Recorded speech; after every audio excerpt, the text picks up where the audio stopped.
ఎవడైనా నేను పేరు పెట్టి పిలిచినప్పుడు ఈసారి అందరూ గుర్తుపెట్టుకోండి, ఎవడైనా నేను పేరు పెట్టి పిలిచినప్పుడు ఈసారి ఏం చేస్తామంటే, ఎవరైనా సరే, ప్రపంచంలో ఎవరైనా సరే, నేను ఒక వ్యక్తి గురించి మాట్లాడట్లేదు, ఈ గుంపు అంతర గురించి మాట్లాడుతున్నాను.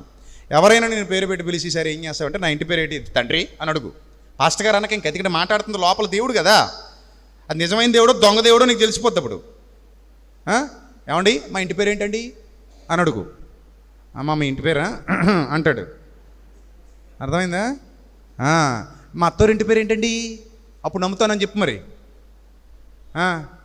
నీ ఇంటి పేరు తెలిసే అవకాశం ఉంది, నువ్వు రాసేస్తేను అక్కడ.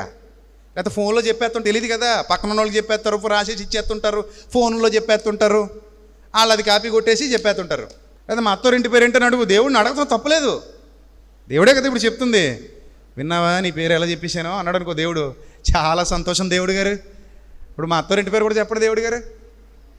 ఆ దొంగ దేవుడిని, నిజమైన దేవుడిని అయితే మనం అడగం, ఎందుకంటే మనం ఎంతైనా నమ్మదగిన వాడిని నమ్ముకున్నాం. ఆయన మీద మనకి ఎలాంటి అనుమానం లేదు. మనం ఎవరిని అనుమానిస్తున్నాం? దొంగలను అనుమానిస్తున్నాం. మన తండ్రి మీద మనకు అనుమానం లేదు, మన పరిశుద్ధాత్మ మీద, ఆయన కార్యాల మీద మనకు అనుమానం ఏమీ లేదు. బైబిల్లో ఉన్న వాటిని మనం నమ్ముతాం, ఇలా జరిగే ప్రతిదాన్ని నమ్ముతాం. కానీ చిల్లర పనుల గురించి మాట్లాడుతున్నాను నేను. ఈ సెన్స్ ఉంటే ఇంకెవ్వడు ఎప్పటికీ మోసపోడు. వాళ్ళు అలాంటి పనికిమాలిన పనులు చేయడం మానేసి తర్వాత మెల్లిగా వాక్యం నేర్చుకుని సత్యం చెప్పడం మొదలు పెడతారు దారి లేక. మీరు ఎంటర్టైన్ చేస్తున్న కొలది, ఆడు ఎంటర్టైన్ అవుతున్న కొలది ఇంక ఇలాంటి పనికిమాలిన పనులు జరుగుతూనే ఉంటాయి. ముందు మనుషులు మారాలి, జనం మారాలి, ముందు బుద్ధి రావాలి మీకు. దేవుడు లెక్క అడుగుతాడు, జాగ్రత్త. ఏదో రోజు దేవుడు లెక్క అడుగుతాడు. ఈ ప్రసంగం విని మీరు ఊరుకోకండి, పంపించండి, అందరికి పంపించండి, మీ పనిది. నెక్స్ట్ ఈ లింక్ పట్టుకెళ్ళి ఎవరెవరికి పంపించాలి వాళ్ళకి గ్రూపుల్లో పెట్టడం, ఫేస్బుక్లో పెడతారో లేదా ఇన్స్టాగ్రామ్లో పెడతారో మీ ఇష్టం. ఈ ప్రసంగాలు గట్టికి పోవాలి జనాల దగ్గరికి.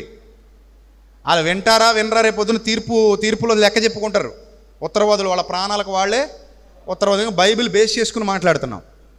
ఇప్పుడు ఆ నపుంసకుడికి పిలిపి ఏం చెప్పాడు? సువార్త చెప్పాడు. సువార్త విన్నాక అతను ఏం పొందాడు? రక్షణ పొందాడు. పరిశుద్ధాత్ముడి పని ఇది. పాపమును గూర్చి, నీతిని గూర్చి, తీర్పును గూర్చి లోకాన్ని ఏం చేయాలి? ఒప్పుకోన చేయాలి. ఇది పని. అర్థమైందా? ఒకవేళ స్వస్థపరిచాడు అంటే పరిశుద్ధాత్ముడు, ఆ స్వస్థత అల్టిమేట్ ఉంటుంది. అల్టిమేట్ క్షణాలు, మళ్ళీ క్షణాలు కొత్త అవయవాలు ఇచ్చేస్తాడు. క్షణాల్లో కొత్త పార్ట్లు ఇచ్చేస్తాడు, కొత్త పార్ట్లు. ఆయనకి ఇష్టం లేదా ఎవడో. నిజమిది. పొద్దునగా చెప్పాను, పొద్దున మెసేజ్ విన్నారు అందరూ? బేతెస్తా కోనేరు. మళ్ళీ వినండి ఇంటికి వెళ్ళిన తర్వాత. బేతెస్తా కోనేరు ఆపేశాడు దేవుడు, చేయట్లేదు ఇప్పుడు ఆ కార్యం అక్కడ. ఆపేశాడు, ఆయనకి ఇష్టం లేదా ఆపేస్తాడు, ఆగిపోతాయి ఆ కార్యాలు, ఆపేస్తాడు అంతే.